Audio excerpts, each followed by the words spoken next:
Me llamo Elena, tengo 67 años y en este preciso instante lo único que siento es un frío que no viene del tiempo.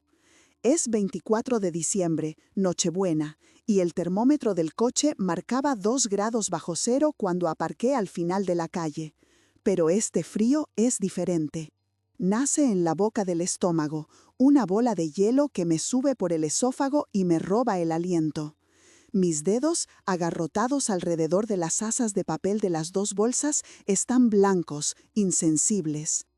Dentro de una, el jersey de lana azul marino que he tejido a Lucía durante los últimos 2 meses, con unos pequeños renos bordados en el pecho que me costaron la vista y 3 noches sin dormir. En la otra, una caja de polvorones caseros, con la receta de mi madre, la misma que Javier devoraba de niño hasta que le dolía la barriga. El olor a canela y almendra tostada se escapa, un fantasma cálido y burlón en el aire gélido de la noche, un aroma que me recuerda a otros tiempos, a otras navidades, a una vida que parece que le perteneció a otra persona. A una mujer que no era yo, una mujer que no estaba sola temblando en la acera. Desde la verja de hierro forjado, la casa de mi hijo es un faro de calidez en la oscuridad de la urbanización. Cada ventana está perfilada con luces amarillas, parpadeantes y alegres, y a través del gran ventanal del salón puedo ver el árbol de Navidad, un abeto inmenso cargado de adornos plateados y rojos que destellan con cada movimiento. La visión es tan perfecta que duele, como apretar un moratón para confirmar que sigue ahí. Me llegan retazos de risas, un murmullo de voces superpuestas que la música de fondo no logra ahogar del todo. Oigo el tintineo agudo de las copas, un brindis probablemente. Mi corazón, ese músculo viejo y cansado, ejecuta una pirueta dolorosa en mi pecho, una mezcla nauseabunda de esperanza y pánico. La esperanza es una idiota, una niña ingenua que se niega a aprender. Me susurra que quizá me he equivocado, que el mensaje de Sonia de hace una semana, "Este año no, mamá, necesitamos nuestro espacio", fue solo un malentendido, un arrebato. El pánico, sin embargo, es realista, conoce la verdad, sabe que estoy a punto de estrellarme contra un muro que yo misma ayudé a construir con mi silencio y mi amor incondicional. Avanzo por el pequeño sendero de piedra que lleva a la puerta. Mis zapatos hacen un ruido sordo sobre las losas cubiertas de una fina capa de escarcha. Cada paso es un universo de duda. Me detengo frente a la puerta de madera maciza, con su corona de acebo y piñas. Es preciosa. Todo en su vida es precioso. Levanto una mano que tiembla visiblemente y aprieto el botón del timbre. El sonido es metálico, agudo, una cuchillada en el silencio expectante de la noche. Me parece que ha sonado demasiado alto, demasiado desesperado. Me encojo dentro de mi abrigo, como si quisiera desaparecer. El silencio que sigue es aún peor. No oigo pasos acercándose, ni un cambio en el volumen de la música, solo el zumbido de mi propia sangre en los oídos. Miro hacia la ventana del salón. Las siluetas se mueven ajenas a mi presencia. Son fantasmas en su propia fiesta, y yo soy el fantasma de fuera. El frío se intensifica, o quizá es solo que la esperanza empieza a morir, dejando mi cuerpo sin su frágil calor. Pasa un minuto que se siente como una hora. Nada. Vuelvo a levantar la mano. Esta vez mi toque es más corto, más tímido, casi una súplica. Casi pido perdón con el gesto. Espero, conteniendo la respiración, con la mirada fija en la mirilla oscura, ese ojo de cíclope que me observa sin verme. Y entonces oigo el sonido de los cerrojos, un clic, luego otro. La puerta no se abre de golpe, se desliza apenas una rendija, lo justo para que aparezca el rostro de Sonia. No está sonriendo. Su cara es una máscara de tensión, la mandíbula apretada, los labios una línea fina y pálida. La luz cálida del recibidor la ilumina por detrás, creando una santa enfadada. Sus ojos, oscuros y brillantes, no se encuentran con los míos. Miran a un punto indefinido por encima de mi hombro, como si se dirigiera a alguien que está detrás de mí, a un espectro. El aire que se escapa huele a pino, a asado, a vino caliente. Huele a hogar, a un hogar que ya no es el mío, si es que alguna vez lo fue realmente. Me siento como una mendiga a las puertas de un palacio pidiendo limosna de afecto. ¿Qué haces aquí, Elena? Su voz no es un grito, es peor, es un susurro gélido, afilado, desprovisto de cualquier emoción que no sea un profundo fastidio. Cada palabra es una pequeña esquirra de hielo que se me clava en la piel. El tratamiento de usted, que adoptó hace un año tras nuestra última gran discusión, sigue sonando antinatural, una barrera de formalidad diseñada para mantener la distancia, para recordarme mi lugar. Mis labios están secos, pegados.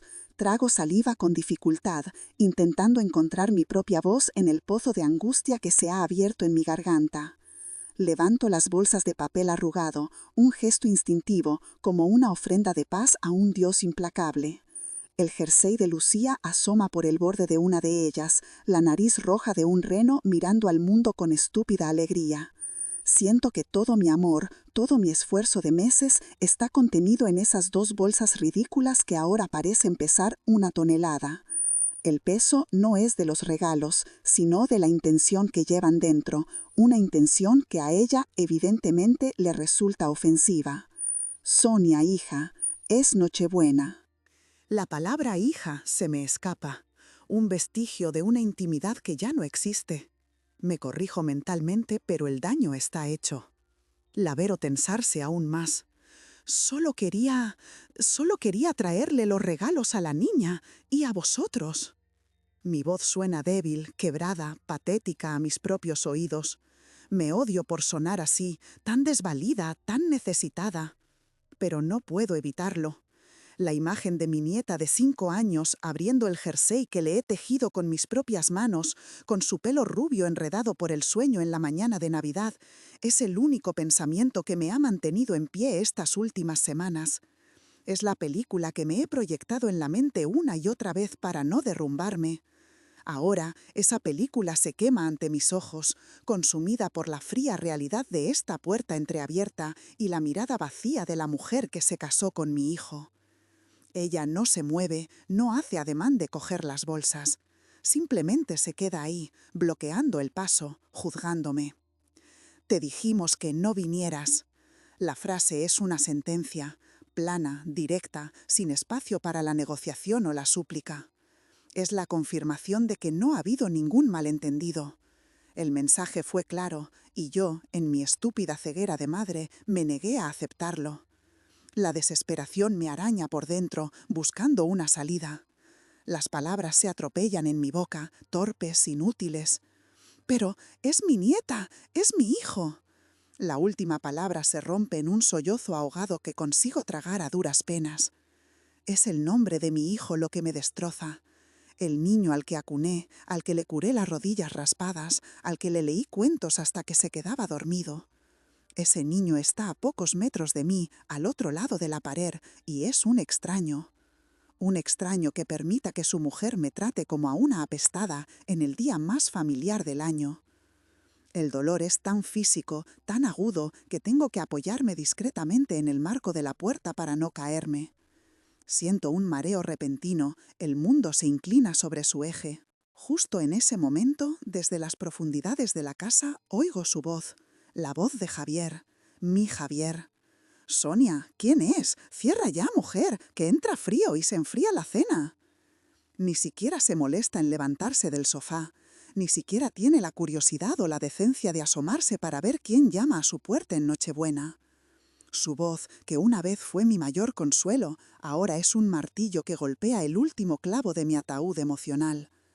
Me lo imagino allí dentro, cómodo en su sillón, con una copa de vino en la mano, ajeno, o lo que es peor, indiferente a la humillación que estoy sufriendo en su propio porche. El frío del que se queja no es nada comparado con el invierno ártico que acaba de instalarse en mi alma. Sonia ni siquiera se inmuta, su expresión no cambia. Es como si la intervención de su marido fuera la señal que esperaba, la justificación final para acabar con aquella incómoda situación. El sonido de su voz me deja sin fuerzas, vacía por dentro, como si me hubieran arrancado algo vital sin anestesia. Sonia me dedica una última mirada. y en esa fracción de segundo busco desesperadamente algo en sus ojos, rabia, odio, incluso lástima. Cualquier cosa sería mejor que lo que encuentro.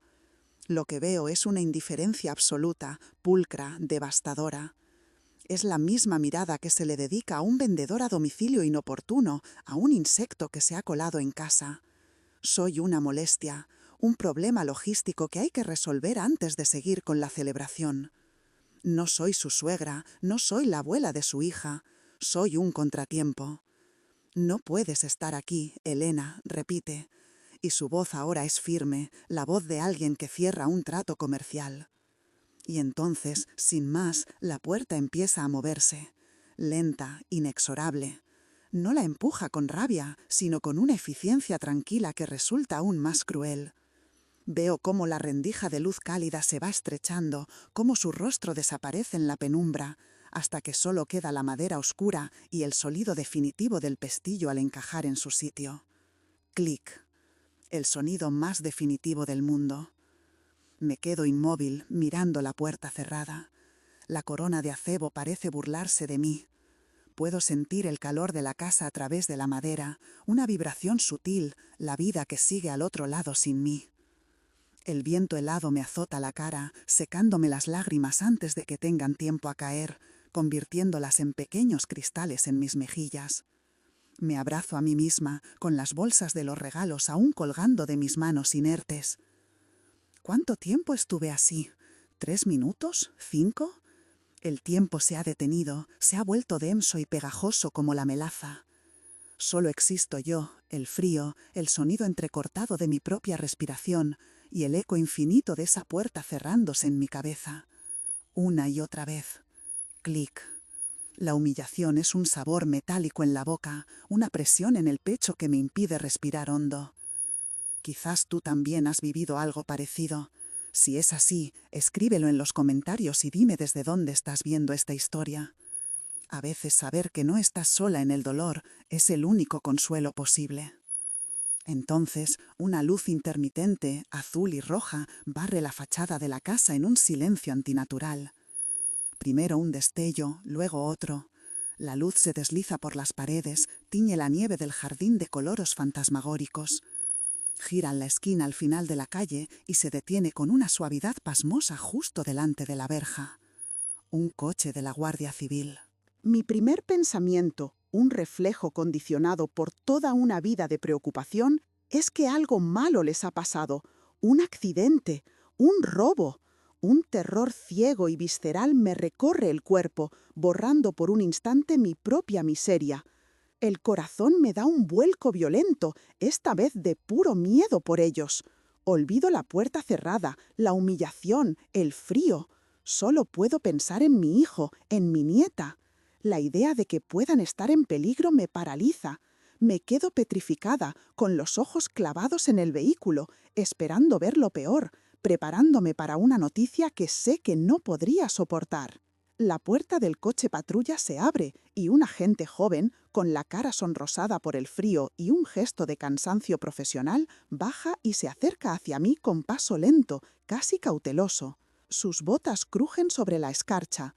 Me observa desde la distancia antes de hablar, evaluando la situación.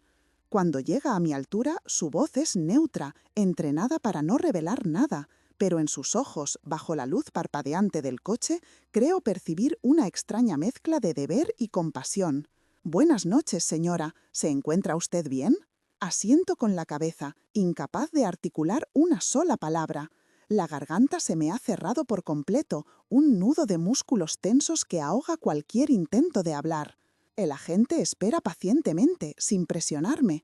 Su mirada se desvía un segundo hacia las bolsas que sostengo y luego vuelve a mi cara. Hemos recibido una llamada. Los propietarios nos han informado de que hay una persona merodeando, causando molestias. Su tono es formal, pero cada palabra cae sobre mí como una piedra. Y entonces lo comprendo todo. La llamada, merodeando, molestando. Las piezas del puzzle encajan en mi mente con una claridad brutal y nauseabunda. La llamada no era por un ladrón, no era por un accidente. La llamada era por mí. La habían hecho ellos. Mi hijo, mi propio hijo, ha llamado a la policía porque su madre de 67 años estaba en su puerta en Nochebuena con regalos para su nieta. El suelo parece desaparecer bajo mis pies. El aire se vuelve denso, irrespirable, como si estuviera bajo el agua. La humillación es una cosa física, un torrente de fuego que me sube desde los pies hasta la raíz del pelo, tiñéndome la piel de vergüenza. Me siento desnuda, expuesta bajo las luces azules y rojas, juzgada por este joven desconocido que ahora mismo sabe más de la ruina de mi familia que yo misma hace 5 minutos. Mi hijo vive aquí, consigo susurrar. Las palabras saben a ceniza, a derrota. El agente me mira y su expresión profesional se resquebraja por un instante. Su mirada baja de nuevo a mis manos, a las bolsas de papel. Ve los renos del jersey de Lucía asomando por el borde. Ve la forma cuadrada de la caja de polvorones. Su mandíbula se tensa ligeramente y la compasión en sus ojos se vuelve innegable. Se ha dado cuenta, lo ha entendido todo, sin que yo tenga que decir nada más. La patética estampa de una anciana rechazada por su propia familia en Navidad. Señora, empieza, y su voz es más suave ahora. ¿Quiere que la lleve a algún sitio? A tomar un café caliente, a la estación, donde necesite. Su ofrecimiento, tan humano, tan decente, es lo que finalmente rompe el dique. Niego lentamente con la cabeza, porque si abro la boca para hablar, sé que me derrumbaré. Y no quiero derrumbarme, no aquí, no delante de él, no delante de esa puerta cerrada. Lentamente, como si cada articulación de mi cuerpo estuviera oxidada, me agacho. Dejo las 2 bolsas en el felpudo, bien colocadas, una al lado de la otra. Aliso con mis dedos helados el papel arrugado del jersey de Lucía. Es mi último acto de amor, o quizá el primer acto de mi nueva vida. Fue allí, bajo las luces intermitentes de un coche de policía, donde entendí que el amor no te da ningún derecho sobre la vida de nadie, ni siquiera sobre la de tu propio hijo. De acuerdo, aquí tienes el texto para el bloque Acto 2, pasado y contexto, siguiendo todas las instrucciones especificadas. Mi pasado y contexto. Debería levantarme del suelo helado en aquel porche. No fue solo un acto físico. Fue como si una parte de mí, la que llevaba 67 años agachando la cabeza, se negara a seguir de rodillas. Mientras me alejaba de las luces parpadeantes de la policía, el frío de la noche empezó a sentirse distinto, menos agresivo. Era solo aire, ya no un enemigo. Y en ese vacío, los recuerdos, que siempre habían sido un refugio cálido, se presentaron con una claridad brutal, como fragmentos de un espejo roto. Vi mi cocina, 20 años atrás. El sol de la mañana entraba por la ventana, iluminando las motas de polvo que bailaban en el aire. Javier, con apenas 10 años, estaba sentado a la mesa devorando una tostada con mermelada de fresa casera. El olor a café recién hecho y a pan tostado lo impregnaba todo. Yo le miraba desde los fogones removiendo un guiso y sentía una plenitud tan simple y tan vasta que parecía que podría durar para siempre. Era una felicidad tejida con hilos cotidianos, una manta suave bajo la que creía que siempre viviríamos. En ese momento, mi amor por él era un universo sin bordes, una fuerza de la naturaleza que yo creía capaz de protegerlo de todo. Mi marido, Ricardo, solía decir que yo amaba demasiado, que mi amor era un sol que a veces quemaba en lugar de calentar. Él era el equilibrio, un hombre tranquilo, de manos grandes y callosas por su trabajo en el taller, pero de un tacto infinitamente delicado. Recuerdo sus manos sobre las mías cuando yo amasaba el pan los domingos, guiándome, enseñándome la paciencia. Elena, a la masa, como a la vida, no hay que forzarla. Hay que sentirla, darle su tiempo, me decía. Nosotros éramos un equipo. Construimos nuestra pequeña vida ladrillo a ladrillo, con el sudor de su frente y el cuidado de mis manos. Compramos aquel pisito en el barrio obrero. Lo llenamos de muebles de segunda mano que restaurábamos juntos por las noches y lo convertimos en un hogar. No teníamos lujos, pero teníamos algo mucho más valioso, un respeto mutuo que era el cimiento de todo.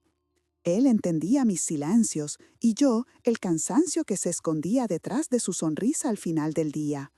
Éramos 2 árboles que habían crecido juntos, con las raíces entrelazadas bajo tierra, sosteniéndose el uno al otro. La primera grieta en nuestro mundo no hizo ruido. Fue un diagnóstico susurrado en la consulta de un médico con cara de pésame. Cáncer. La palabra resonó en la habitación esterilizada, un eco sordo que lo absorbió todo. El zumbido de los fluorescentes, el tic-tac del reloj de pared, el aire de mis pulmones. Ricardo me apretó la mano y por primera vez sentí un temblor en la suya. Esa noche, en nuestra cama, ninguno de los dos durmió. Nos quedamos tumbados, mirando el techo, escuchando la respiración del otro en la oscuridad, cada uno perdido en su propio laberinto de miedo, pero sin soltarnos la mano. Decidimos, en un pacto silencioso, proteger a Javier. Él estaba en plena adolescencia, un torbellino de exámenes, primeros amores y dudas existenciales. No queríamos añadirle ese peso. Así que empezó mi doble vida, la de la madre que preparaba cenas y preguntaba por las notas, y la de la mujer que pasaba las tardes en salas de espera de hospital, aprendiendo un nuevo vocabulario hecho de quimioterapia, radiación y recuentos de glóbulos blancos. El hospital se convirtió en mi segundo hogar, un lugar que olía a lejía y a miedo. Pasaba horas sentada en un sillón de plástico verde junto a la cama de Ricardo, mientras el veneno goteaba lentamente en sus venas. Le leía el periódico, le hablaba del barrio, le mentía sobre lo bien que llevaba yo las cosas. Él me sonreía, una sombra de la sonrisa que yo conocía, y me decía que era fuerte. Pero yo no me sentía fuerte. Me sentía como un edificio a punto de derrumbarse, con todas las vigas maestras carcomidas. Por las noches, cuando volvía a casa, el cansancio era una cosa física, un animal pesado que se me sentaba en el pecho y no me dejaba respirar. Me metí en la ducha y lloraba en silencio, con el agua caliente corriendo por mi cara para que el sonido ahogara mis sollozos. No quería que Javier me oyera. Mi dolor era una enfermedad privada, un secreto que guardaba bajo llave para que la normalidad de su vida no se viera contaminada. Fue entonces cuando aprendí a sufrir hacia adentro, a tragarme las lágrimas y convertirlas en una sonrisa forzada. Ricardo se fue una mañana de otoño. El sol entraba por la ventana del hospital, igual que en mi recuerdo de la cocina, pero esta vez no traía calidez, sino una luz fría y clínica que revelaba el color cerúleo de su piel. Murió en silencio mientras yo le sostenía la misma mano que me había enseñado a amasar el pan. Cuando el pitido de la máquina se volvió una línea continua y plana, sentí un silencio tan profundo, tan absoluto, que creí que yo también había muerto. El mundo siguió girando, pero el mío se había detenido. El funeral fue un borrón de caras compungidas, de abrazos que no consolaban y de palabras vacías. Javier, con 17 años, se mantuvo entero, un hombrecito de traje negro que recibía el pésame con una gravedad impropia de su edad.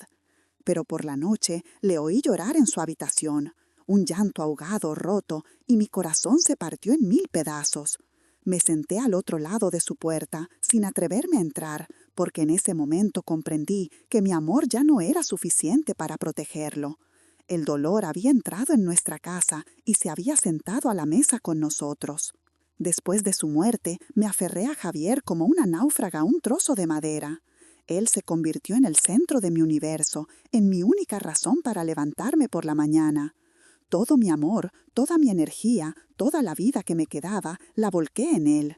Vendí el pequeño taller de Ricardo para pagar sus estudios universitarios. Era lo único que nos quedaba de su padre, un espacio que olía a metal, a aceite y a su sudor, pero no dudé.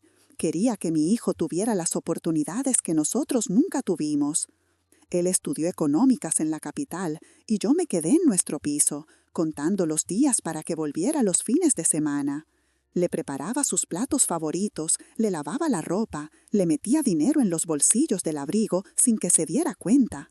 Cada sacrificio era un acto de amor, una forma de mantener vivo el recuerdo de su padre, de cumplir el sueño que habíamos tenido para él. No me daba cuenta de que al hacerlo estaba construyendo una relación desequilibrada, en la que yo daba todo y él aprendía a recibirlo como algo natural, como un derecho adquirido. Javier conoció a Sonia en su último año de carrera. La primera vez que la trajo a casa me pareció una chica encantadora. Era guapa, inteligente, con una sonrisa perfecta y una seguridad en sí misma que a mí siempre me había faltado. Hablaba de sus planes, de su futuro, de un mundo de ambición y éxito que a mí me sonaba otro idioma. Me esmeré en la cena. Preparé la receta de merluza en salsa verde de mi madre, la que nunca fallaba. Sonia apenas la probó. «Estoy a dieta, Elena, pero tiene una pinta estupenda», dijo con una sonrisa que no le llegaba a los ojos. Aquella noche, mientras fregaba los platos, tuve una sensación extraña, un pequeño escalofrío en la nuca. Fue algo sutil, la forma en que ella miraba a Javier, como si fuera una posesión, o la manera en que corregía una anécdota que él contaba, quitándole importancia. Lo achaqué a mis propios miedos, a los celos de madre. Me dije a mí misma que era una tontería, que solo quería la felicidad de mi hijo, y si ella era su felicidad, yo aprendería a quererla. Se casaron un año después, una boda por todo lo alto que ellos no podían permitirse. Fui yo quien liquidó una pequeña cuenta de ahorros que Ricardo y yo habíamos guardado para imprevistos. «Es el mejor imprevisto de todos, mamá», me dijo Javier abrazándome con fuerza. Ese día me sentí orgullosa y terriblemente sola. Sonia llevaba un vestido de diseñador que costaba más de lo que yo ganaba en 6 meses.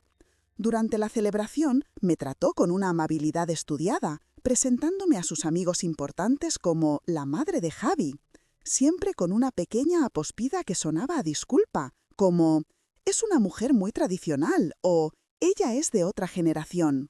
Yo sonreía, asentía y me sentía cada vez más pequeña, más invisible, un mueble antiguo en una casa de diseño minimalista.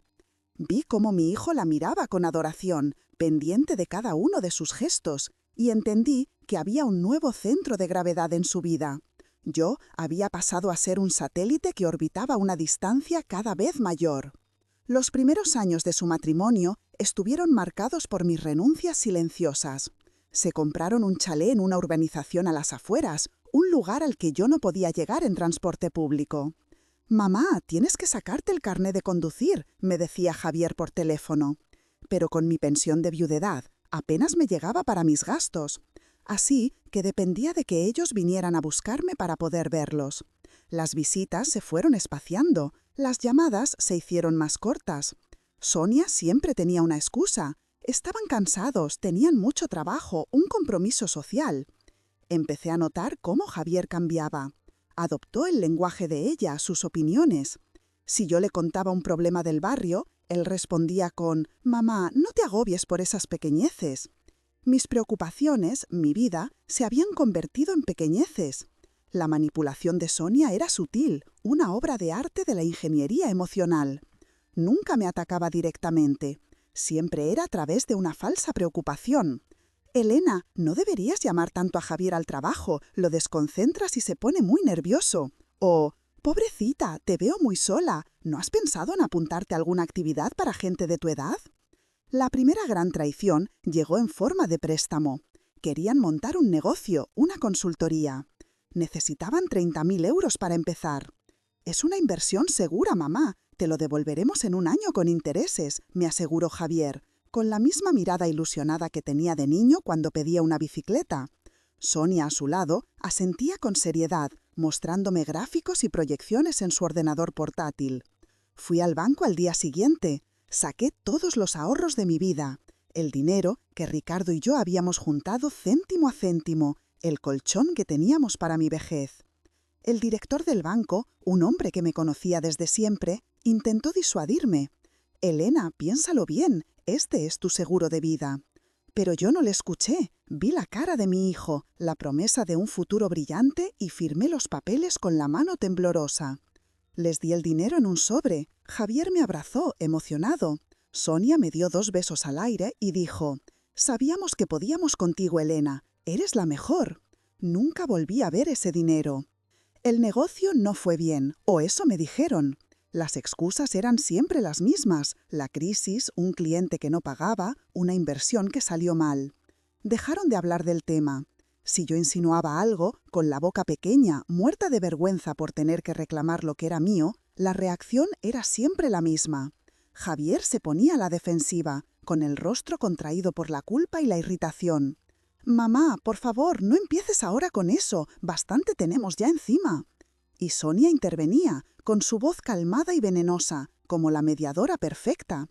Elena, entiendo tu preocupación, de verdad, pero presionar a Javier así no ayuda, le estás causando un estrés terrible. Me hacían sentir culpable, mezquina, como si mi necesidad fuera un capricho egoísta que se interponía en su lucha por salir adelante. Así que callé, me tragué la angustia de ver mi cuenta bancaria a cero, el miedo a no poder pagar una factura imprevista, y seguí sonriendo. El silencio se convirtió en mi jaula. El nacimiento de Lucía fue un rayo de luz en esa oscuridad. Cuando la sostuve en brazos por primera vez en el hospital, tan pequeña, tan frágil, sentí que una parte de mi corazón, que yo creía muerta y enterrada, volvía a latir. Olí su cabeza, ese aroma a leche y a vida nueva, y lloré. Lloré por todo, por la alegría de tenerla, por el recuerdo de Ricardo, que nunca llegaría a conocerla, y por la esperanza de que ella reconstruyera los puentes rotos en nuestra familia. Durante un tiempo pareció que así sería. Me necesitaban. Sonia estaba superada por la maternidad y yo me instalé prácticamente en su casa durante los primeros meses. Cambiaba pañales, preparaba biberones a las 3 de la mañana, acunaba a la niña para que ellos pudieran dormir. Me sentía útil, necesaria de nuevo. Creí, en mi ingenuidad, que mi sacrificio sería reconocido, que el amor incondicional que sentía por mi nieta me devolvería mi lugar en la familia. Fue un espejismo. En cuanto Sonia recuperó las riendas de su vida, mi presencia empezó a ser un estorbo. Todo lo que yo hacía estaba mal. Si le cantaba a la niña una nana de mi infancia, era un estímulo demasiado antiguo. Si le daba un trocito de galleta, estaba boicoteando su dieta sin azúcar. Si la abrigaba demasiado, la iba a hacer sudar. Cada gesto de amor era reinterpretado como una intromisión, como un desafío a su autoridad como madre.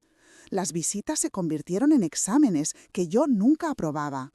Tenía que llamar antes, preguntar si era un buen momento, y casi siempre había algo que lo impedía.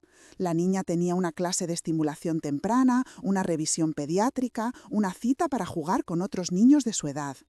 Me estaban apartando de ella poco a poco, con una crueldad metódica, y usaban a la propia niña como arma. El dolor de no poder ver a mi nieta era 1000 veces peor de cualquier humillación o pérdida económica. Era un dolor físico, una opresión constante en el pecho. El chantaje emocional se volvió la norma. Mamá, si sigues insistiendo con venir sin avisar, al final tendremos que poner límites más estrictos por el bien de Lucía, me decía Javier por teléfono, repitiendo un discurso que claramente no era suyo. Su voz sonaba cansada, distante, la voz de un hombre atrapado entre dos fuegos que había decidido hace mucho tiempo en qué lado del frente quería luchar. Cada no de ellos era un ladrillo más en el muro que me separaba de mi propia familia. Y yo, en lugar de rebelarme, intentaba saltar el muro. Me esforzaba más, les compraba regalos caros que no podía permitirme, les ofrecía mi ayuda para cualquier cosa, aceptaba sus críticas con una sonrisa sumisa. Me convertí en una versión desdibujada de mí misma, una mujer cuya única misión era complacer, mendigar migajas de afecto. No me daba cuenta de que cuanto más me rebajaba, menos me respetaban. Estaba enseñándoles cómo tratarme y ellos estaban aprendiendo la lección a la perfección. La última gran discusión fue 6 meses antes de aquella Nochebuena. Había vendido algunas de las joyas que me quedaban de mi madre para comprarle a Lucía una bicicleta por su cumpleaños. Era una bicicleta preciosa, azul, con cestita y ruedines. Cuando llegué con ella a su fiesta, la cara de Sonia fue un poema. Me llevó a la cocina, lejos de los invitados. «¿Se puede saber qué pretendes, Elena?», me espetó, con la voz contenida en un siseo furioso. «Ya le habíamos comprado nosotros una. Ahora nos haces quedar mal. Siempre tienes que ser la protagonista». Intenté explicarme, decirle que no lo sabía, que solo quería hacerle un regalo especial. Pero ella no escuchaba. «Esto es un patrón, Elena, una falta de respeto constante a nuestras decisiones. A partir de ahora, cualquier regalo que quieras hacerle a la niña, nos lo consultarás primero». Me quedé sin palabras, con la humillación subiéndome por el cuello como una marea roja. Javier entró en ese momento, vio la tensión y sin preguntar se puso del lado de su mujer. «Mamá, Sonia tiene razón, tienes que empezar a respetar nuestro espacio». Ese día volví a casa en autobús con la bicicleta sin estrenar ocupando el asiento de al lado. El viaje se me hizo eterno. Miraba por la ventanilla las calles de mi ciudad, pero no las reconocía. Me sentía una extranjera en mi propia vida. El dolor ya no era agudo, era una enfermedad crónica, un ruido de fondo constante que me acompañaba a todas partes. Empecé a entender que no había nada que yo pudiera hacer, ninguna palabra que pudiera decir, ningún sacrificio que pudiera ofrecer para cambiar las cosas. Mi amor, ese amor que yo creía una fuerza constructora, se había convertido en una herramienta que ellos usaban en mi contra. Me había vuelto adicta a una esperanza tóxica, la de que algún día mi hijo despertaría, me miraría y vería a su madre, no al problema que Sonia le había hecho creer que yo era. Pero ese día no llegaba nunca, y con cada decepción una pequeña parte de mí se iba muriendo. La estocada final, la que me llevó a la situación de la Nochebuena, fue una decisión inmobiliaria. Mi piso, el que había comprado con Ricardo, se había revalorizado mucho. Estaba en un barrio que se había puesto de moda. Javier y Sonia vinieron a verme una tarde de domingo. No era una visita social. Traían papeles. Su negocio iba de mal en peor. Estaban ahogados por las deudas. La solución que me propusieron era sencilla, lógica y absolutamente monstruosa. Si yo vendía mi piso y les daba la mayor parte del dinero para saldar sus deudas, ellos me comprarían un pequeño apartamento tutelado, más cerca de ellos, para que estuviera mejor cuidada. Lo presentaron como un acto de generosidad por su parte. Piénsalo, mamá, menos gastos, sin preocupaciones, y nos tendrías al lado para lo que necesitaras, dijo Javier, evitando mi mirada. Sonia añadió: sería lo más inteligente para todos, Elena, un nuevo comienzo. Me negué. Por primera vez en mi vida dije que no. Les dije que esa casa era mi vida, que eran los recuerdos de su padre, que era lo único que me quedaba. La reacción fue glacial. Sonia se levantó. No se puede razonar contigo, Elena. Tu egoísmo no te deja ver más allá de tus 4 paredes. Nosotros hundiéndonos y tú aferrada a un montón de ladrillos. Javier no dijo nada. Su silencio fue más elocuente que cualquier grito. Se fueron dando un portazo. Las siguientes semanas fueron un infierno de llamadas de teléfono, de mensajes cargados de reproches. Me acusaron de no quererles, de preferir mis cosas a mi propia familia. Me hicieron sentir la persona más egoísta y cruel del planeta. La presión fue tan insoportable, el desgaste emocional tan profundo, que al final cedí. Estaba demasiado cansada para seguir luchando. El día de la firma en la notaría llovía, una lluvia fina y persistente que parecía querer limpiar la ciudad. Yo me sentía sucia por dentro. Firmé todos los papeles como un autómata, sin leer la letra pequeña. Javier estaba a mi lado, rígido, con la mandíbula apretada. No cruzamos ni una palabra. Sonia no vino, tenía una reunión importantísima. Cuando salimos, Javier me metió un fajo de billetes en el bolso. Para la entrada del apartamento tutelado, dijo sin mirarme. Y se fue. Me quedé sola en la acera, bajo la lluvia, viendo cómo su coche se alejaba. El dinero en mi bolso pesaba como plomo. No era el precio de una casa, era el precio de mi rendición, la prueba definitiva de que mi valor para ellos era puramente transaccional. En ese momento, bajo el cielo gris, entendí que había perdido a mi hijo para siempre. Pasé la última semana en mi piso, embalando una vida entera en cajas de cartón. Cada objeto que tocaba era un fantasma. Las fotos de boda con Ricardo, los dibujos de Javier de cuando era pequeño, el juego de tazas de mi madre. ¿Cómo se empaqueta un recuerdo? ¿Cómo se cierra con cinta adhesiva el eco de una risa? El último día, cuando la empresa de mudanzas se hubo llevado la última caja, me quedé de pie en el centro del salón vacío. Las paredes desnudas mostraban las marcas de los cuadros que habían colgado durante 40 años, como cicatrices pálidas. El eco de mis pasos sobre el parqué era el único sonido. La casa, despojada de todo, parecía más grande, un esqueleto hueco. El sol de la tarde entraba por la ventana dibujando un rectángulo de luz en el suelo, justo donde solía estar la alfombra sobre la que Javier jugaba de niño. Me senté en el suelo, dentro de ese rectángulo de luz, y me permití llorar. Lloré por Ricardo, por el hogar que habíamos construido y que yo no había sabido defender. Lloré por el niño que fue mi hijo y por el extraño en el que se había convertido. Lloré por mí, por la mujer que se había dejado anular, que había confundido el amor con el sacrificio hasta el punto de no saber dónde empezaba uno y terminaba el otro. No fue un llanto desesperado, sino un llanto lento, agotado, como una lluvia mansa que empapa la tierra reseca. Cuando ya no me quedaron lágrimas, me levanté. Mis rodillas crujieron por el esfuerzo. Fui a la cocina, que olía a polvo y ausencia, y cogí el único objeto que quedaba sobre la encimera. Era el juego de llaves de la casa, la del portal, la del buzón, la de la puerta principal. Las sostuve en la palma de mi mano, pesaban, no por el metal, sino por lo que representaban. Eran la llave de mi independencia, de mi historia, de mi identidad. Las había llevado en el bolso durante 40 años, un amuleto metálico que me anclaba al mundo. Caminé hacia la puerta, la abrí por última vez y eché un último vistazo al salón vacío. Luego salí al rellano y cerré la puerta detrás de mí. El sonido del cerrojo al encajar fue seco definitivo. Dejé las llaves encima del felpudo para que el nuevo propietario las recogiera. Al darme la vuelta y mirar el pasillo largo y silencioso de la comunidad, me sentí flotar. Ya no tenía un ancla, estaba a la deriva. Y fue en esa deriva, sin hogar y sin rumbo, donde decidí tejerle un jersey a mi nieta para Navidad. Un último y estúpido intento de lanzar un cabo a una orilla que ya no existía. Aquel jersey se convirtió en mi obsesión durante los 2 meses siguientes, en mi pequeño apartamento impersonal. Tejer era lo único que acallaba el ruido en mi cabeza. Cada punto era una súplica, cada vuelta de lana una esperanza.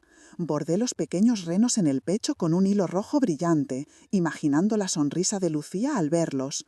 Me dejé los ojos y el alma en esa prenda de lana azul marino. Era más que un jersey, era una carta que no sabía escribir, un abrazo que no podía dar, un grito silencioso. Mientras tejía, me convencí a mí misma de que ese gesto, tan puro, tan innegablemente nacido del amor, tendría que significar algo, que al verlo Javier recordaría, que Sonia se ablandaría, que la magia de la Navidad obraría el milagro que la vida real me negaba. Era la última bala de una pistolera agotada apuntando a un objetivo que se movía en la oscuridad. Los polvorones fueron una idea de última hora. La víspera de Nochebuena, el olor a canela de la vecina de al lado me transportó de nuevo a mi antigua cocina, a las Navidades con Ricardo y un Javier niño con la cara manchada de azúcar glas. Sentí una punzada de nostalgia tan intensa que me dobló por la mitad. Necesitaba hacer algo, aferrarme a una tradición, a una prueba tangible de que la familia que fuimos alguna vez existió. Así que salí y compré los ingredientes. Amasar la mezcla de harina, manteca y almendra molida fue un acto casi sagrado. Mis manos, artríticas y torpes, recordaban los movimientos de mi madre y de mi abuela antes que ella. Era una herencia transmitida a través del tacto. Mientras los horneaba, el pequeño apartamento se llenó de un aroma que era, a la vez, un consuelo y una tortura. El olor a un hogar que ya solo existía en mi memoria.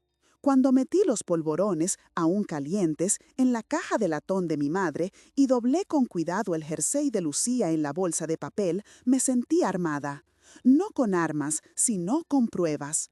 Pruebas de mi amor, de mi persistencia, de mi identidad como madre y abuela. Creía, con la fe ciega de los desesperados, que esos objetos hablarían por mí, que contarían la historia que yo no era capaz de articular, que le dirían a mi hijo, sigo aquí, sigo queriéndote, a pesar de todo. Me puse mi mejor abrigo, el que solo usaba en ocasiones especiales. Me miré en el espejo del recibidor y vi a una anciana. De acuerdo, aquí tienes el texto para el bloque ATO 3, clímax emocional y revelación, siguiendo todas las instrucciones especificadas. Producción, clímax emocional y revelación. El camino de vuelta a mi coche fue el más largo de mi vida. Cada paso resonaba en el silencio de la calle, un eco sordo en un mundo que de repente se había quedado mudo. El joven agente de la Guardia Civil se quedó junto a su vehículo, observándome, una silueta protectora y anónima en la oscuridad, hasta que me vio llegar al final de la acera. No sentía el frío en la cara. No sentía el peso de mis piernas. Era como si caminara a través de una película, viendo a una mujer vieja y encorvada alejarse de la única vida que había conocido. Las luces de Navidad de las otras casas parpadeaban con una alegría obscena, indiferentes a la ruina que se había consumado en aquel porche. Mi mente estaba en blanco, una pizarra borrada a la fuerza. No había pensamientos, solo una sensación abrumadora de vacío, como si me hubieran extirpado el alma sin anestesia, dejando una cavidad hueca y helada donde antes había un corazón que sentía demasiado. Llegué a mi viejo Seat Ibiza, el coche que había comprado con una parte del dinero de la venta del piso, y mis dedos, torpes y helados, apenas acertaban a meter la llave en la cerradura. Dentro del coche, el silencio era aún más denso. Era un silencio físico, una presión en los oídos. Apoyé la frente en el volante frío y cerré los ojos. El plástico gastado olía a polvo y a mis propias manos. Me quedé así, inmóvil, durante un tiempo que no podría medir. No lloré. Las lágrimas se habían secado en su origen, congeladas por el shock. Solo respiraba, inhalaciones cortas y superficiales, como si mis pulmones se negaran a aceptar el aire de aquella noche. Afuera, a través del parabrisas empañado por mi aliento, el mundo era un borrón de luces de colores. Veía las siluetas de otras familias a través de sus ventanas, celebrando, viviendo sus vidas. Yo estaba en una burbuja de irrealidad, una espectadora de un planeta al que ya no pertenecía.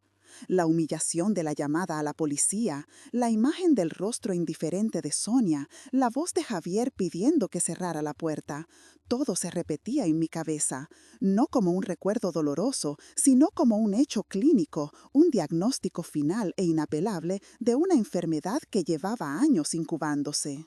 Mi mano, buscando a tientas un pañuelo en el desorden de mi bolso, tropezó con un sobre grueso.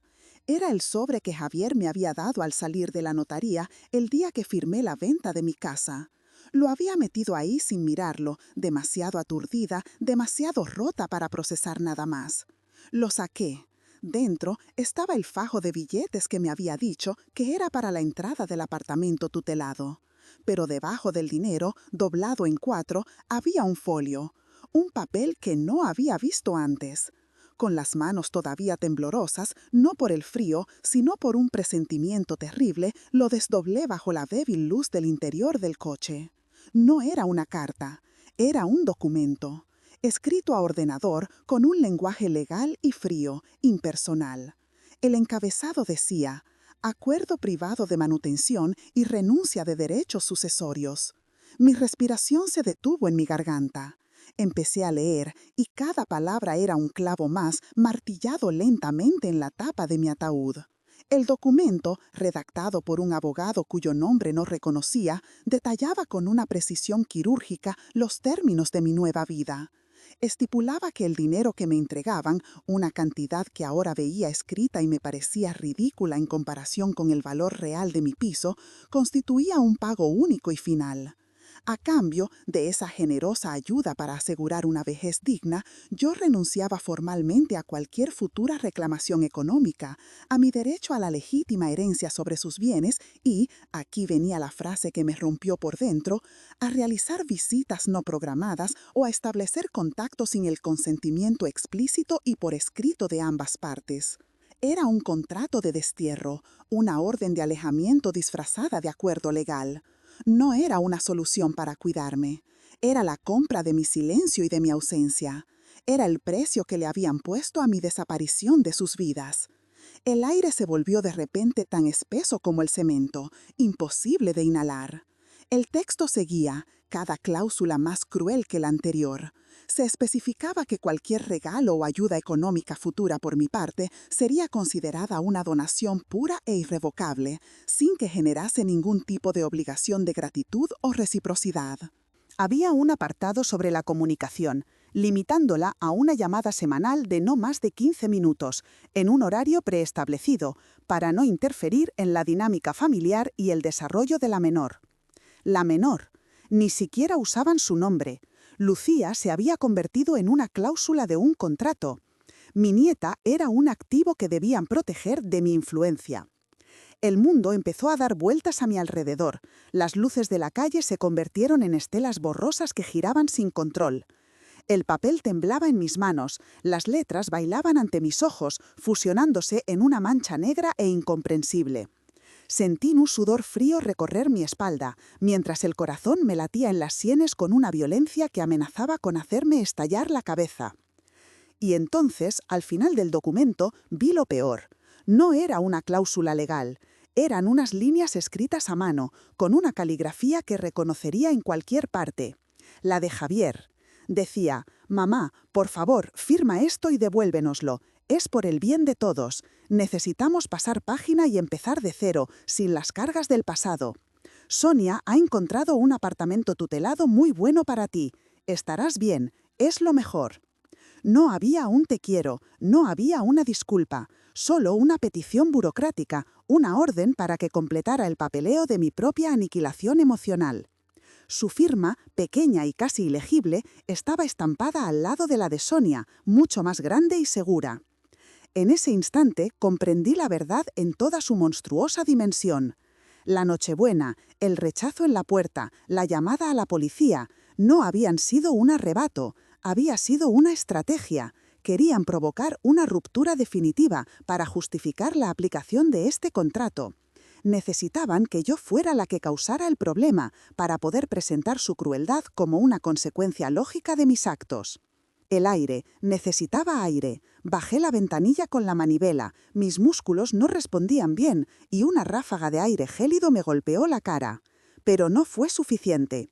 El nudo en mi pecho se apretó hasta volverse insoportable, una garra de hierro que me estrujaba los pulmones. No podía respirar. Abrí la boca, buscando una bocanada de oxígeno que no llegaba. El pánico me inundó, un terror primario, animal. Mi cuerpo entero empezó a temblar sin control, una convulsión silenciosa. El documento cayó de mis manos al suelo del coche. Me agarré el pecho, convencida de que estaba sufriendo un infarto, de que iba a morir allí mismo, sola, en mi viejo coche, en una calle anónima en Nochebuena. Y una parte de mí lo deseó. Deseó que todo terminara, que el dolor cesara, que la oscuridad me tragara y me liberara de aquella agonía que era demasiado grande para un cuerpo tan pequeño y tan cansado. El silencio del coche era absoluto, solo interrumpido por el sonido sordo y ahogado de mi propia lucha por seguir viva. El colapso fue total.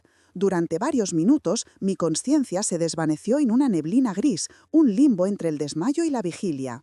Mi cuerpo se quedó laxo, vencido, la cabeza apoyada contra el cristal helado de la ventanilla. Cuando mis sentidos empezaron a regresar, lo primero que noté fue el silencio. Un silencio diferente. Ya no era opresivo, sino vacío. Era el silencio que queda después de una explosión, cuando el eco se ha apagado y solo quedan los escombros. El temblor había cesado. El dolor en mi pecho se había transformado en una pesadez sorda, un peso muerto. Me incorporé lentamente. Cada movimiento era un esfuerzo titánico. Mis ojos se posaron en el papel que yacía a mis pies, junto a los pedales. Ya no me provocaba pánico. Lo miré con una distancia extraña, como si fuera la prueba de un crimen cometido contra otra persona. La verdad, una vez que te ha destrozado por completo, pierde su poder para herirte. Simplemente es. Si esta verdad te ha tocado de alguna forma, deja un me gusta ahora. Ese simple gesto demuestra que este dolor no se ha vivido en soledad. Porque en ese momento, en la más absoluta de las soledades, fue cuando algo dentro de mí, una brasa que creía extinguida hacía mucho tiempo, empezó a emitir un calor tenue pero persistente. Me agaché y recogí el documento del suelo. Mis manos ya no temblaban. Alisé el papel arrugado sobre mis rodillas y lo leí de nuevo, desde el principio hasta el final. Esta vez las palabras no me apuñalaban. Esta vez las veía por lo que eran, una confesión. La confesión de su cobardía, de su egoísmo, de su bancarrota moral. No era un documento sobre mí, era un retrato de ellos, un retrato feo, mezquino y terriblemente nítido. Y al verlo con esa claridad, sentí cómo la vergüenza que me había estado ahogando empezaba a disiparse, reemplazada por algo nuevo, algo que no había sentido en décadas, una ira fría y limpia. La ira no era un fuego descontradado, era hielo, un bloque de hielo que se formó en el centro de mi ser, congelando el dolor, la pena y la desesperación. De repente todo cobró sentido. Cada excusa, cada crítica velada, cada sacrificio que yo había hecho y que ellos habían aceptado como si fuera su derecho de nacimiento. No era que no me quisieran, era peor, era que nunca me habían visto. Para ellos yo no era una persona, era una función. Era la madre, la salvadora, el cajero automático, la cuidadora. Y cuando dejé de serles útil, cuando me convertí en un recordatorio de sus deudas, no solo económicas, sino también morales, decidieron que la función había terminado y me despidieron. Con un contrato y una patada en la puerta. La revelación fue tan liberadora como devastadora. Dejé de ser una víctima de un amor no correspondido para convertirme en la superviviente de una estafa emocional a largo plazo. Miré el fajo de billetes que seguía en el asiento del copiloto, el dinero de mi rendición, el precio de mi silencio. Durante un segundo sentí el impulso de volver a su casa, de tirarles el dinero y el contrato a la tara, de gritarles todo el veneno que se me acumulaba en la garganta. Pero entonces la imagen de la puerta cerrándose, el clic del pestillo volvió a mi mente, y supe que sería inútil. No se puede razonar con quien ha decidido no escucharte. No se puede pedir justicia a quien ha redactado las leyes a su conveniencia. Cualquier grito mío solo sería ruido para ellos, una confirmación más de que yo era el problema, la desequilibrada. No, mi dignidad no me la iban a devolver ellos. Tenía que recuperarla yo sola, y no se recuperaba con gritos, sino con silencio, con mi propio silencio, un silencio elegido, no impuesto. Tomé el documento, lo doblé con cuidado, no con el respeto que se le da a algo importante, sino con la precisión de quien archiva una prueba. Lo metí de nuevo en el sobre junto al dinero. Ese dinero ya no era una limosna, era una indemnización, insuficiente, insultante, pero mía.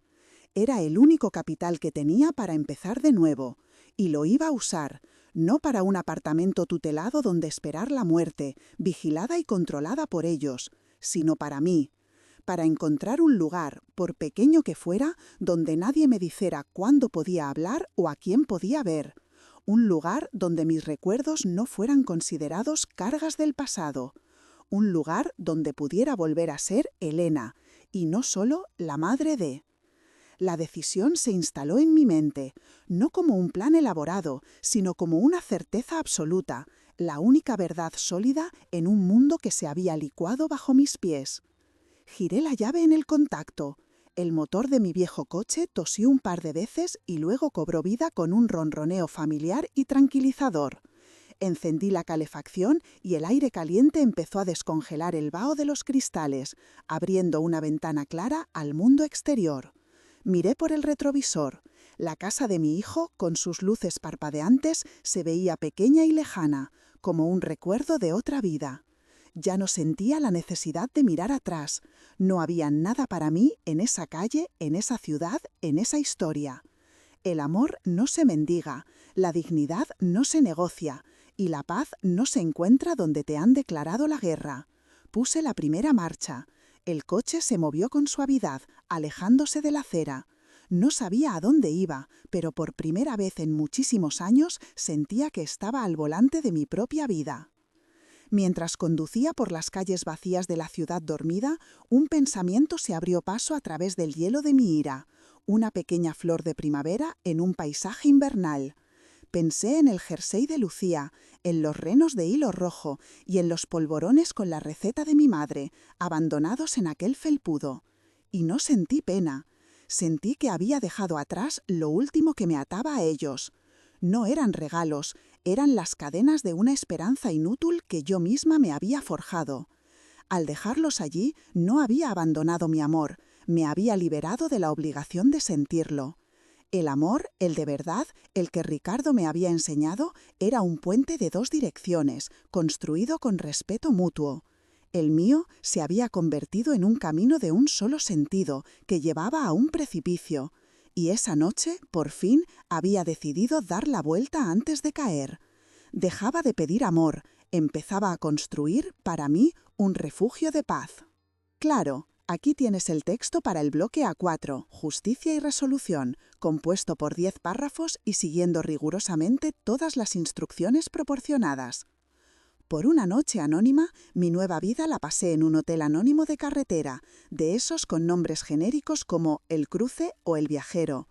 La habitación olía a producto de limpieza de pino y a un tabaco antiguo impregnado en las cortinas de color mostaza. Me senté en el borde de la cama, cuya colcha de nylon raspaba contra mi piel, y dejé el sobre con el dinero y el contrato de mi destierro sobre la mesilla de noche. No lo miré. Mi atención estaba fija en el zumbido constante y monótono del pequeño frigorífico. Era un sonido hueco, vacío, el sonido de una máquina que trabaja en la oscuridad sin ningún propósito aparente, y me sentí extrañamente identificada con él. No había lágrimas. El shock me había dejado seca, como una tierra agrietada después de una larga sequía. El temblor de mis manos había cesado, reemplazado por una quietud pesada casi antinatural. Me quité los zapatos, notando el dolor sordo en mis pies hinchados, y me tumbé vestida sobre la cama. Por primera vez en décadas no recé, no pedí nada. Simplemente me quedé mirando el techo, escuchando el zumbido, y sentí como una calma gélida, una especie de lucidez terrible y serena, se asentaba sobre mí. Ya no era una madre esperando, era una mujer que había sobrevivido a un naufragio y había llegado a una orilla desierta. Al día siguiente era Navidad. Desde la ventana de mi habitación veía el aparcamiento del hotel vacío salvo por un par de camiones de largo recorrido. El mundo seguía su curso, ajeno a mi catástrofe personal. Encendí la televisión y la apagué al instante, incapaz de soportar los anuncios de familias felices, los discursos del rey, la alegría prefabricada. En su lugar, abrí mi ordenador portátil, un regalo de Javier de hacía 2 años que apenas sabía usar. Con dedos torpes busqué abogados de familia en mi ciudad. La lista era interminable. Busqué instintivamente un nombre de mujer. Lo encontré casi al final de la primera página, Marta Robles. Su foto de perfil mostraba a una mujer de mi edad, con el pelo corto y canoso y una mirada que no era ni compasiva ni dura, sino inteligente. Había algo en sus ojos que me transmitió confianza, una sensación de competencia sin adornos. Apunté su número en un trozo de papel del hotel. No llamé ese día. Era Navidad, y el acto de respetar su festivo, incluso en mi urgencia, se sintió como el primer gesto de mi recuperada civilización. El día 26, a las 9 de la mañana en punto, con el corazón martillándome en el pecho, marqué su número. Su voz al otro lado fue tranquila, profesional. Me dio cita para el día siguiente. La oficina de Marta Robles estaba en un edificio antiguo del centro, con un ascensor de madera y hierro forjado que subía con un quejido asmático. El despacho era pequeño, lleno de estanterías con libros de lomo grueso y una única planta que luchaba por sobrevivir en un rincón. Ella me recibió con un apretón de manos firme. Le conté mi historia. Hablé durante casi 1 hora sin interrupción, con una voz monótona, como si estuviera relatando los hechos de la vida de otra persona. Ella no me interrumpió, solo asentía de vez en cuando, tomando notas en un blog amarillo. Cuando terminé, el silencio en la habitación fue denso, pesado. Finalmente, saqué el sobre de mi bolso. Le entregué el documento que Javier me había hecho firmar. Lo leyó despacio, sus cejas frunciéndose ligeramente. Cuando levantó la vista, su mirada inteligente se había endurecido.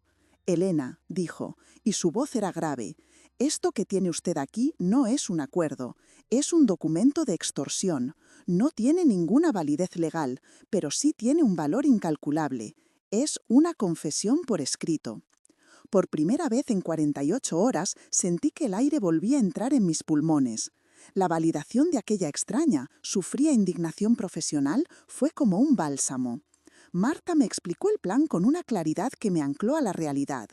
«No vamos a ir a un juicio largo y doloroso», me dijo. «Eso es lo que ellos querrían, desgastarla emocional y económicamente.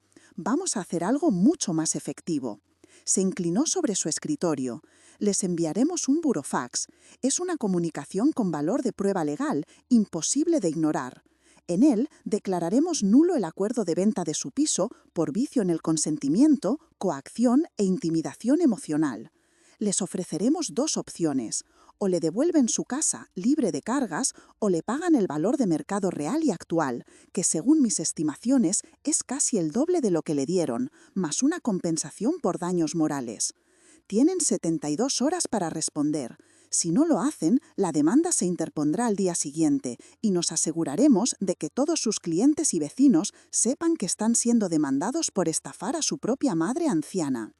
No había rastro de emoción en su voz, solo estrategia. No era venganza lo que me ofrecía, sino justicia.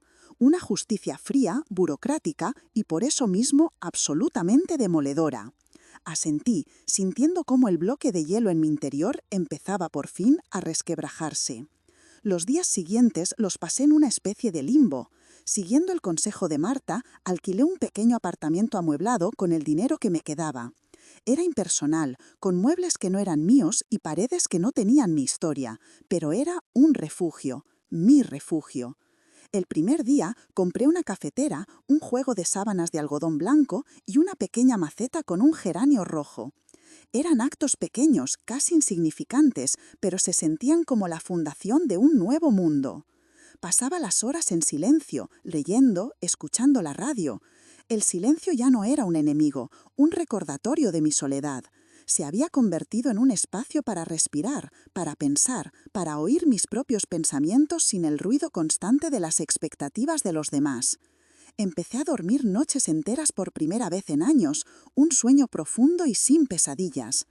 Estaba esperando la llamada de mi hijo, sabía que llegaría, pero ya no la esperaba con ansiedad ni con esperanza. La esperaba como quien espera el resultado de un análisis clínico, con la certeza de que, fuera cual fuera, tendría que afrontarlo. La llamada llegó un jueves por la tarde. El nombre de Javier en la pantalla de mi móvil ya no provocó un vuelco en mi corazón, solo una ligera tensión en los músculos de mi cuello. Descolgué. Su voz no era la del hombre tranquilo superior que conocía, era un torbellino de pánico, rabia y acusación. «¿Se puede saber qué has hecho? Estás loca. Nos ha llegado una carta de tu abogada. ¿Pretendes arruinarnos después de todo lo que hemos hecho por ti?»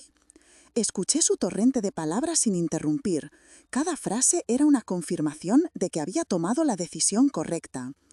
«Todo lo que habéis hecho por mí», repetí cuando finalmente se calló, y mi voz sonó extrañamente calmada, ajena. «Javier, me habéis echado de mi casa.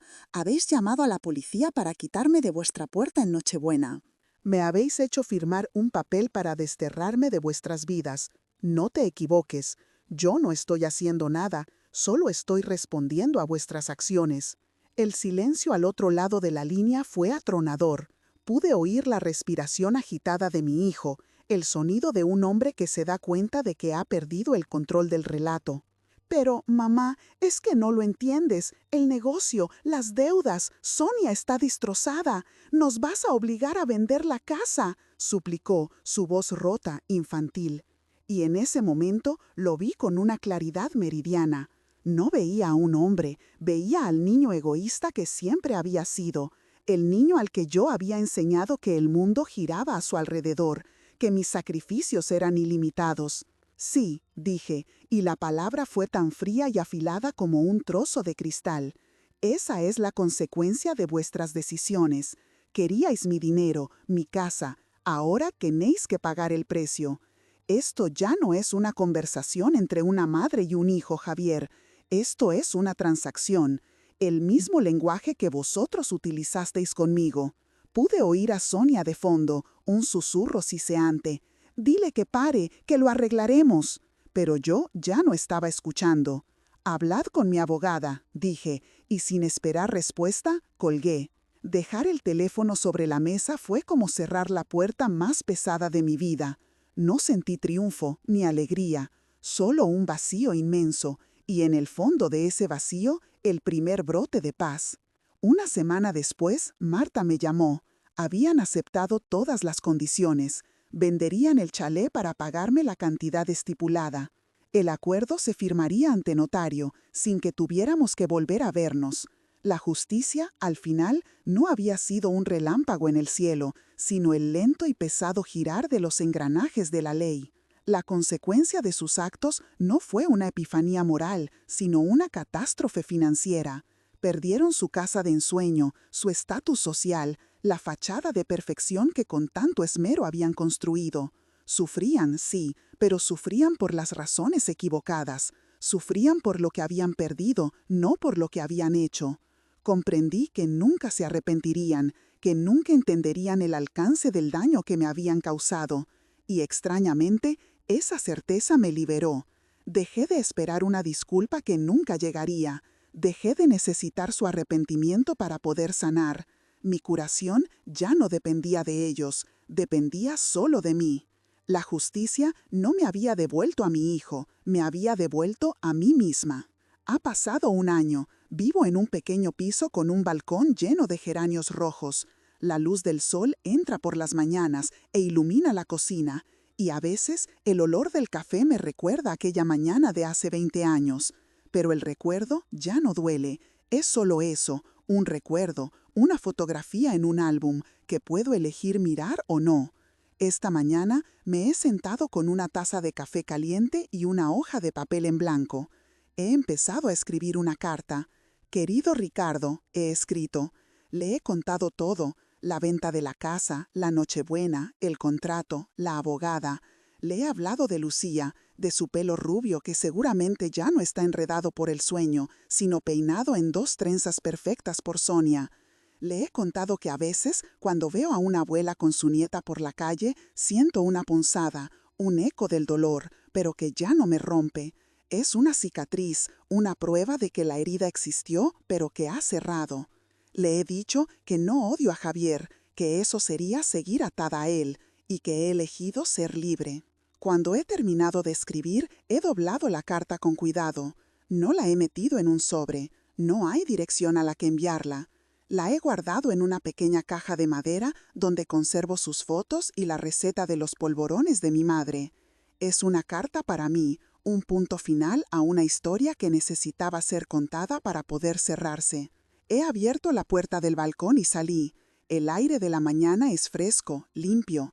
Abajo, en la calle, la ciudad empieza a despertar. El sonido de un camión de la basura, los primeros coches, el murmullo de un nuevo día. Miro hacia el horizonte, donde el cielo empieza a teñirse de un naranja pálido. Un nuevo amanecer. Apoyo las manos en la barandilla fría y respiro hondo. Por primera vez desde que tengo memoria, no siento el frío que nace en la boca del estómago. Siento el calor del café en mis manos y la promesa tímida del sol en mi cara. Y es suficiente.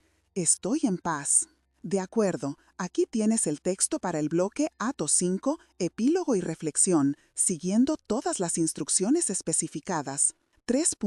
Marta Mesa apoyada. Si estás leyendo o escuchando esto, es porque de alguna manera mi historia ha viajado desde mi pequeño balcón hasta tu rincón del mundo. Me llamo Elena, tengo 68 años y en este preciso instante lo único que siento es el calor del sol de la mañana en mis manos mientras sostengo esta taza de café. Ha pasado un año desde aquella Nochebuena y el frío que antes vivía en la boca de mi estómago se ha marchado. A veces, un eco de su recuerdo intenta volver en las noches más largas, pero ya no le permito la entrada. He aprendido a encender mis propias luces, a tejer mis propias mantas. Te escribo a ti, que quizás conoces ese frío, no para contarte el final de una historia de dolor, sino el principio de una historia de paz.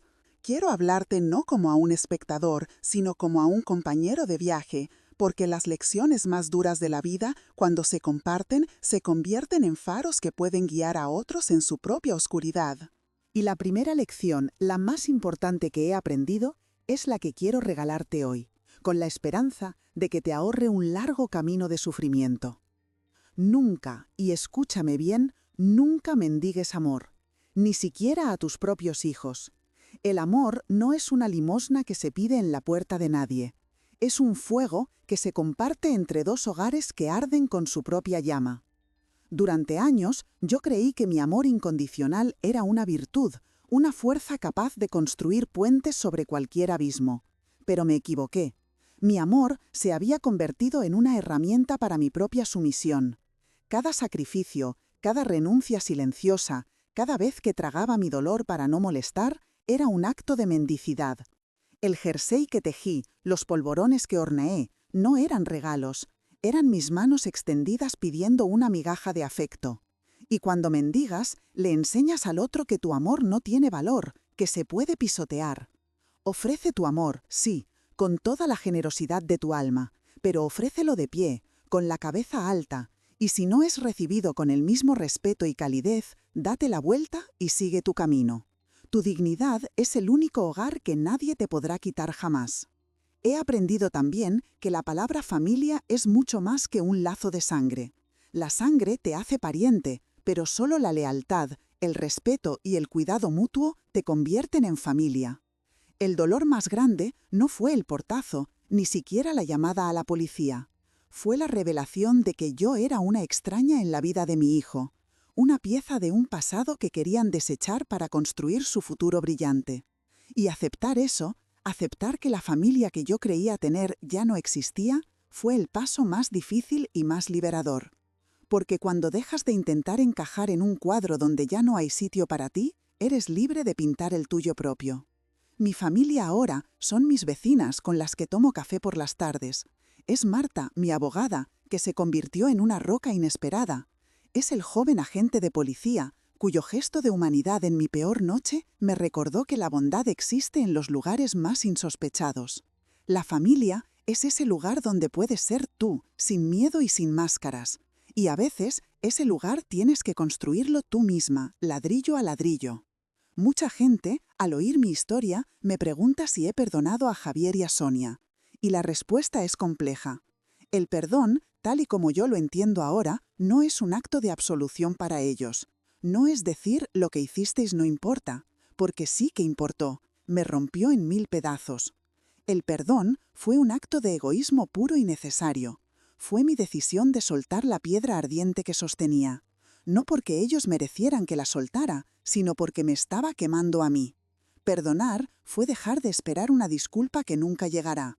Fue cortar el último hilo que me unía a su toxicidad, el del rencor. Mientras los odiaba, ellos seguían teniendo poder sobre mis emociones, seguían ocupando un espacio en mi mente y en mi corazón. Al perdonar, los desalojé, les retiré el poder de hacerme daño.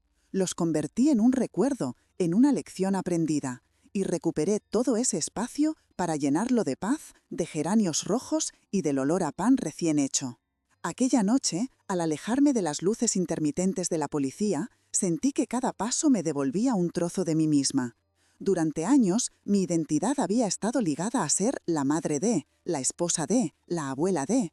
Había olvidado quién era Elena. Y en esa soledad absoluta, en esa humillación total, me reencontré. La dignidad no es algo que te dan, es algo que decides tener. Es la voz interior que, en tu momento más bajo, te susurra: levántate, ya ha sido suficiente. No es un grito, es una calma profunda. Es la certeza de que mereces respeto, empezando por el que te das a ti misma. Dejar esos regalos en el felpudo no fue una rendición, fue mi declaración de independencia. Fue decir, sin palabras, mi amor ya no está en venta y mi paz no es negociable. Si te encuentras en una situación en la que tienes que elegir entre tu dignidad y el afecto de alguien, elige siempre tu dignidad.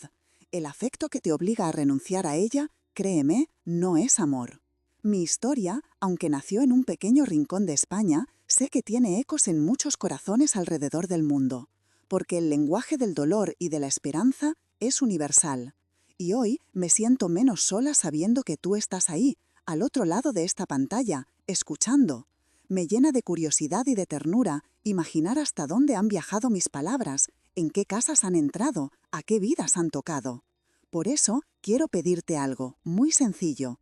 Ahora dime tú, ¿desde qué ciudad o país me estás escuchando?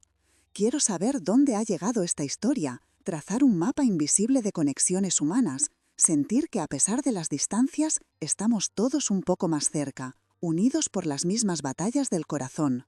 Déjame tu respuesta en los comentarios, será como recibir una postal de un amigo lejano, una prueba de que no estamos solos en nuestro viaje. A veces, una historia llega en el momento justo. Quizás mientras me escuchabas, ha venido a tu mente el rostro de alguien, una amiga, una hermana, tu propia madre, o incluso una parte de ti misma que necesita un empujón para levantarse. El dolor, cuando se guarda en silencio, crece en la oscuridad como la mala hierba. pero cuando se comparte, se transforma en medicina, en permiso para sanar. Por eso, si has sentido que esta historia te hablaba directamente, compártela con alguien que necesite oír esto hoy.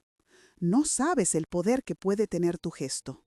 Puede ser el puente para que este mensaje de esperanza y dignidad llegue a otra vida que lo está necesitando desesperadamente. A veces, el acto de amor más grande que podemos hacer es recordarle a alguien que no está solo y que siempre, siempre hay una salida. En mi historia, el dinero fue un arma, un medio para comprar, para controlar, para desechar. Mis hijos eligieron la riqueza material por encima del vínculo que nos unía. Y lo perdieron todo, no solo la casa, sino lo más importante, la paz interior, la capacidad de mirarse al espejo sin sentir el peso de su propia traición. Yo, en cambio, perdí una casa y un dinero que creía necesitar. Pero en el proceso encontré una riqueza infinitamente mayor. Me encontré a mí misma. Aprendí que el verdadero tesoro no se cuenta en billetes, sino en amaneceres tranquilos, en la lealtad de una amiga, en el respeto por la mujer que ves en el espejo cada mañana. El amor, el de verdad, el que se construye sobre cimientos de respeto y bondad, es la única fortuna que perdura. Dejad un corazoncito si creéis que el amor es más poderoso que cualquier riqueza. Mi vida no es perfecta. Aún hay días grises y momentos de melancolía. La cicatriz de lo que perdí siempre estará ahí, recordándome la fragilidad de todo. Pero ya no la miro con dolor, sino con gratitud. Porque fue esa herida la que me obligó a buscar dentro de mí una fuerza que no sabía que poseía. Fue esa caída la que me enseñó a volar. Mi historia es la prueba de que nunca es tarde para empezar de nuevo, para reescribir tu propio final. No importa la edad que tengas, ni las veces que te hayas caído. Siempre hay una segunda oportunidad para elegir la paz, para elegirte a ti. Y quiero seguir compartiendo esas historias, esos recordatorios de que la resiliencia humana es la fuerza más increíble del universo. Suscribíos para más historias de segundas oportunidades. Y ahora me despido. El sol ya está alto y mis geranios necesitan agua. Te dejo con un último pensamiento. No esperes a que alguien te traiga flores. Aprende a plantar tu propio jardín.